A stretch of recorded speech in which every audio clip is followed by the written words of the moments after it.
I know that there might be some people here who will say, how long is he going to go on with this? Do we have to sit through another speech? Well, it will be roughly the same length as usual. But I'd like to tell you a short story to begin with. A story that was told in this very pulpit in 1951 by Dr. Leslie Weatherhead, who was a visiting preacher to St. Michael's from the City Temple in London. He told the story, in fact, how we all know that there was a time that when people would go into church, they'd sit in the pew and they'd bow their head and perhaps say a prayer before the church service began. So on this occasion, a father had brought his 4-year-old daughter to church, and they walked into their pew and sat down, and the father put his head down, and the little girl, his daughter, saw him do that, so she put her head down too. And then when they lifted their heads, she said to her father, "Daddy, what did you say?" It took him a moment to regather himself because he hadn't said anything. He had just done the action. But when he had regathered himself, he said to her, "Well, what did you say?" And she looked up at him and said, "I said, please God, may it be over quick."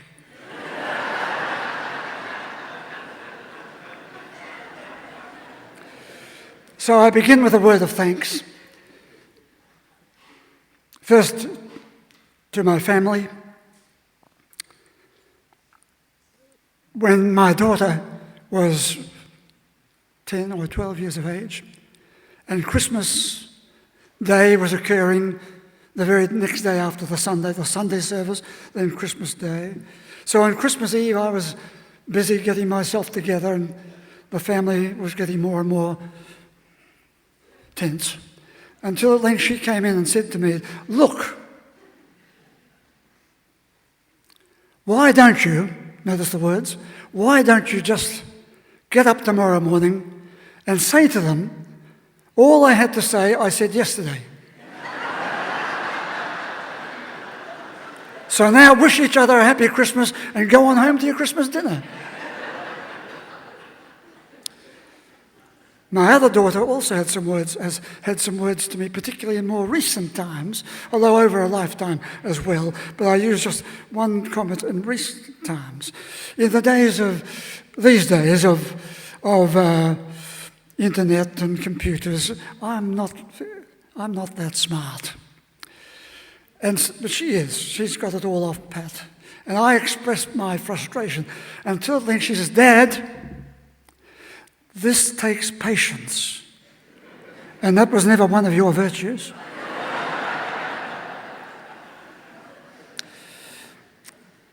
My son Angus would feel somewhat left out if I didn't mention him. He too said, "Why don't you?" But his was a different story. We were visiting the island of Iona off the west coast of Scotland. Well, at least I was on the mainland doing some writing. He had gone on ahead to the island. I was to join him later, and I did. And when I arrived on the island, he appeared over one of the hilltops and said, "Hey, this is my island." But together we went through the abbey, and we paused before a little monument, it looked like, with a cross in the middle of it. And it said at the bottom, "This remembrance is placed here to remember all who have been affected by the traumas and tragedies of life." Now, at that time, I had been running classes in trauma therapy. So as we paused in front of that, we looked at it, and when we came out into the sunshine, out of the abbey, Angus said to me, "Why don't you?" Hear the words? "Why don't you? Why don't you do something like that in St. Michael's?" And I said to him, "But there's a cross in it, and that would make it a peculiarly Christian thing, whereas the people who have traumas are no respecter of those boundaries." Just then, a white dove landed on a rock right in front of us. And we both pointed to it. There it is. A dove. In the Hebrew language, it's spoken Iona, the word for a dove. Iona, Iona, the dove. The island of the dove, the sacred island. And there at that moment, Mingri was born. Why don't you? Many times over the years, things happened just like that. Came out of nowhere. There it was. In the early months of my time here, we needed to do something to indicate that we're under new management. The pews were then empty. The gallery had been closed off for more than a decade. The halls, the old church halls, had passed their use-by date. So we needed something to say, we're back in business. So I had recommended we hold an exhibition. I can't remember what the exhibition was going to be, but I decided it would be held in the gallery. It was empty. We'd take a few pews out and we'd put it in the gallery. I took the architect of the time with me, and as we looked at the possibility, we suddenly saw the strong indications that the south wall of this church had eased out. It was falling out. So my coming here had a big effect on this place.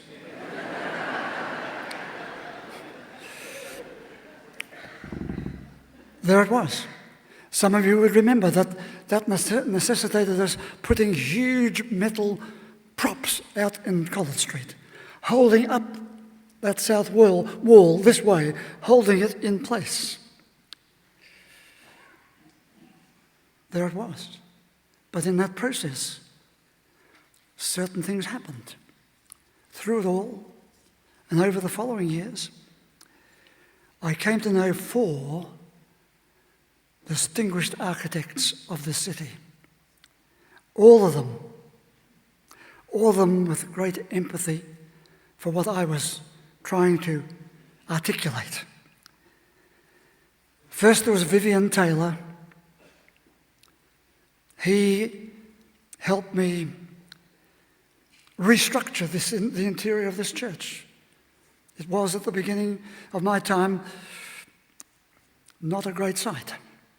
He helped me to create the site it is today, whereby people stand at that door again and again, and they look in during the daytime at it and they say, wow, this is different. Wally Gerardin carried out an architectural contribution for the new halls and St Michael's Centre. Graham Nielsen, third architect, walked closely beside me as we constructed Mingri and its gardens. Ian Smith provided the new manse, and with his wife Margaret and others, but he was the architect, helping us install the windows. They were both part of the process of the tapestry. And finally, just recently, to the sculpture.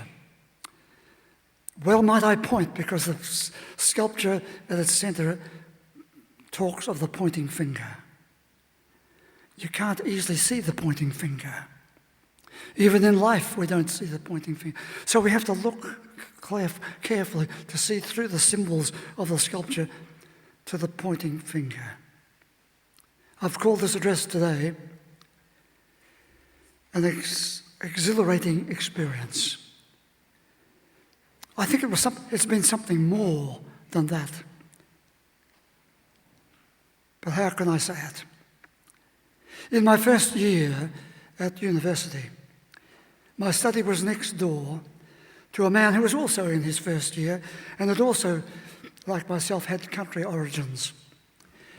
He went into medicine and became an orthopedic surgeon. And then in his middle years, all of a sudden, he died. I was greatly affected.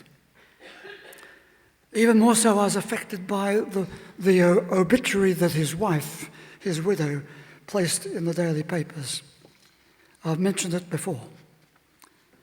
She simply wrote, "It was a great adventure from start to finish." Well, I would hardly use those words for my time here, or indeed for my job as a minister. A great adventure? Oh no, there were times of terrible tragedy and sorrow.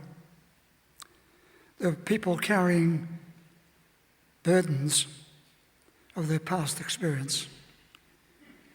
There are people searching for just a chink of light in their enveloping darkness. I was with them. But then last Sunday,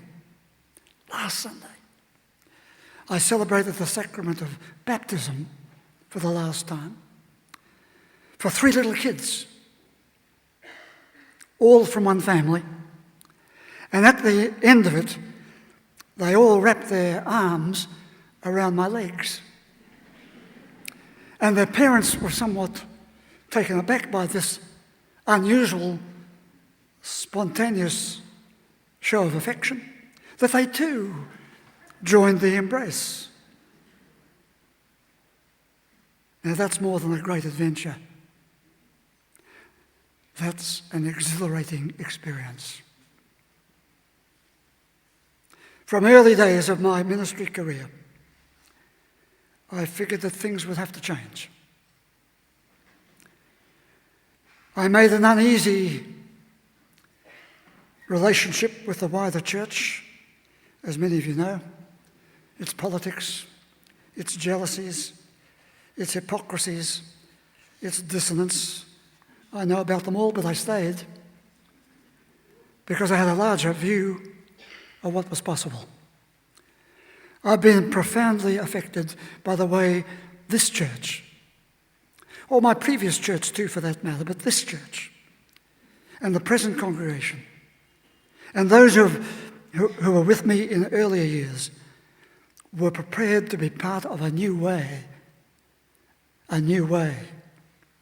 of being the church in this city, both in terms of how the organisation would function and in what we would embrace as our vital beliefs.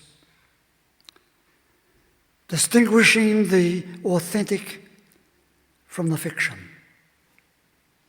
The best of faith from those parts that were presented to us that were again and again unbelievable. All this we have done in spite of and along with a great deal of criticism from some parts and considerable, what I would call deplorable behaviour in specific parts. We crossed many boundaries. We accepted people from other faiths. We've developed enjoyable, productive relationships with them. We've welcomed onto my staff over the years people who had no faith commitments. But we found them to be so eloquently free of the humbug that often crowds the religious story and the religious talk. They have made an enormous contribution to this place over the years. St. Michael's was not always known as St. Michael's. I thought the name of the church was so unevocative prior times that I advocated a change of name to convey to everyone what we were on about. We were on the side of prevention of violence, destructiveness, and the waste of resources. It's still pertinent, relevant today. We were on the side of the promotion of good human beings, good caring communities, intelligent, active participants in matters of global importance. I will take the words from this week's Time magazine. I had it here somewhere. Last week's Time magazine. And I use the words without hesitation or apologies. It said, "We did well, we did good, we did both." That's the headline. Do well, do good. We can do both. For several years I said, it is impossible to believe every line of the Scriptures. So we looked for the great themes, and we called it the thematic faith. Themes of basic acceptance, tolerance, generosity, themes of courtesy, which can quickly disappear in all of our traffic of conversation. Kindness, for goodness sake, for kindness, for goodness, for compassion. Then one Sunday, sitting 3 seats from the front, was Professor Robert Funk, the head of the International Scholars of the Jesus Seminar. Why was he here? He was not invited. I'd never met him. There he was. But he was so affected by what he heard, what he saw of us, that once he said to me he wanted me to come to his next conference in California. 6 of us went.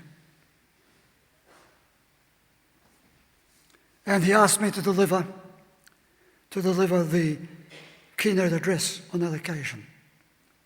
And at the end of it, he and they presented me with the Order of Merit, which normally hangs on the lectern every Sunday morning, the Order of Merit of the scholars of the International Scholars of the Jesus Seminar. We're all part of it. It couldn't have happened if you hadn't have wanted to happen. You were part of it. So it's hung there on the lectern every morning. I brought it up here today to give it its proper mention. One of the extraordinary and radical things this church did, way back at the very beginning, it invited me to bring the Cairn Miller Institute with me. They didn't quite know what that would mean, but what an enormous difference it made to this congregation. This congregation would not have been the congregation that came to be without that association, both in terms of the external fabric of the Cairn Miller Institute and what it stood for in terms of its teachings and its whole theoretical and practical approach. St. Michael's has supported fully many pioneering projects: SAGE, Big Tent, Mingery, the trauma programs, the mood clinics, the stroke groups, and many more. That's just a few. St. Michael's over the years has contributed multiple hundreds of thousands of dollars to Cairn Miller and those projects which were common and germane to both of us. And in return, St. Michael's has benefited from that close and organic relationship. I will not today list the many things that we've done, of course not. Some of them have been written in the order of service. One was omitted. One was omitted. I'll mention it. For several years, in fact for 2, maybe 3 decades, I was the patron of the British Bulldog Club of Victoria. Not the football club, but the doggy club. And I have to tell you, all of you who know dogs, as we said here a couple of Sundays ago, the excitement and the exuberance and the ebullience that our dogs brought to the family life over the years could not be calculated. So great it has been. For those of you who have not had that experience, I can tell you you've missed out on some of the most precious experiences that family life can have. But I feel some satisfaction expressing my good feelings for the way my books also have been accepted.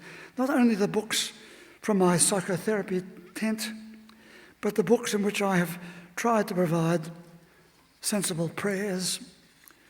I rewrote, as some of you know, 75 of the Psalms so that they could become more meaningful to us or to people who are interested in them, and so on. I've brought to you research findings from the theological tent and also from the highest echelons of psychological and psychoanalytic research. No other church in Australia has had that experience. More is the pity. More is the pity. I hope I have repeated again and again for you the 7 big factors of personality and how we're all enriched by them and by the common themes that run through, that they bring to religion and to psychotherapy and to every human life. In all of my life and work at St. Michael's, I have pointed to the music of Mahler and Shostakovich, of Handel and Mozart. Almost the extremes, aren't they? I have pointed to the art of Salvador Dalí, Bruegel and Edvard Munch. I have pointed to the poetry of Dante, of Auden, Dylan Thomas, our own Bill Cotter, Marjorie Pizer. I've pointed to the great psychoanalysts, Freud, Fromm, Jung, Yalom, William James, the writings of William James, John Bowlby, all the rest. I pointed to the great contributions of Paul Tillich, Martin Buber, Martin Heidegger. And I pointed to the scriptures in different traditions and translations. And I've given you my own variations of them.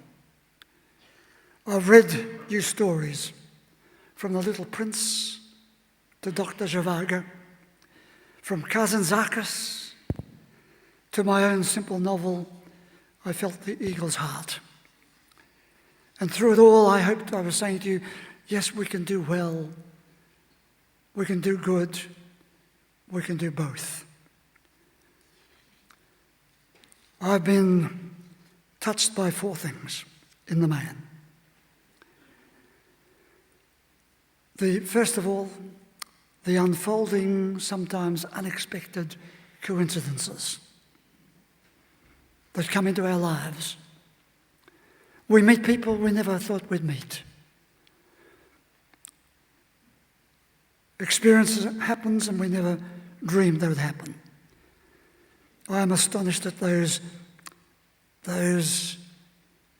coincidences, we might call them. But more astonished that they have brought such meaning to our lives, how they release us from our past enclosed state and open us up to say, a coincidence? Whatever. What an experience. I've been affected deeply by the traumas and the sorrows that many have carried. But I've been also amazed at the latent reservoirs of healing and resilience that are within the human being, that can be brought into play. The third thing I've been affected by. I've been affected by the way human relationships can become empty conflicted, vicious, violent, astounded that those negative emotions can become so permanently locked with our behaviour. But then I'm more than astonished that when I see people released. That's the word, released. Released by the power of a simple word. Released by the power of a subtle gesture. Released by the quietness of a good presence. And fourthly, I've been affected by a sense of gratitude. Gratitude for the myriad of influences I've been able to take into myself and convey to others. Not only in terms of beliefs, but in terms of unfolding the meaning of life for them in their specific circumstances. And how they, even in the depths of their life, when they're in the depths, can be brought to consider the possibility that they can once again envisage the possibility of walking on the high places.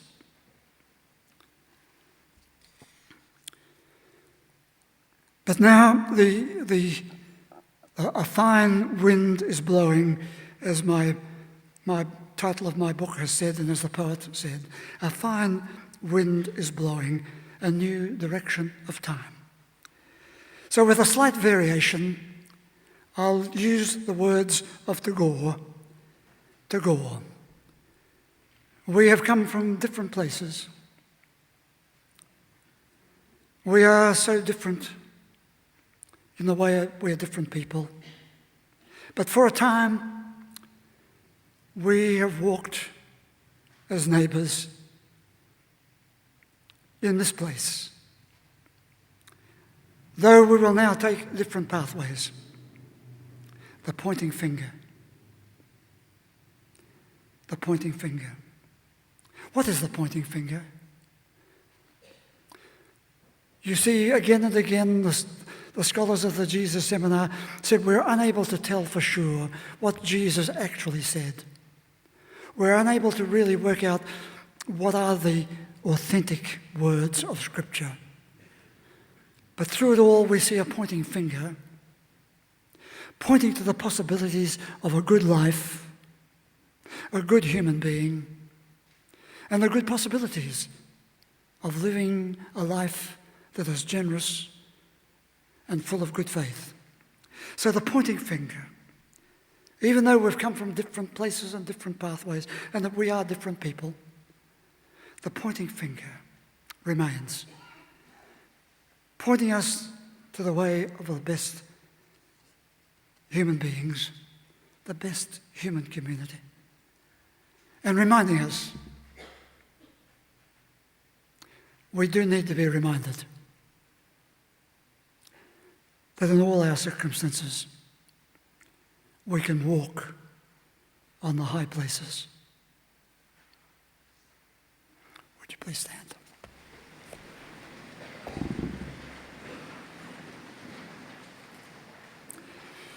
And we say together the prayer, Our Father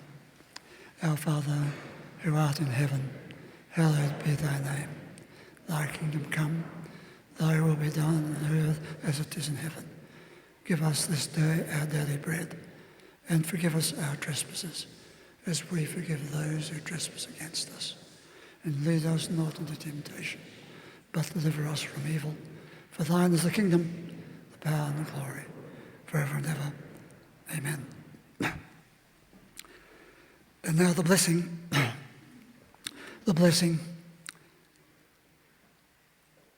May the God you see in all the colours of creation arouse in you a sense of awe and wonder.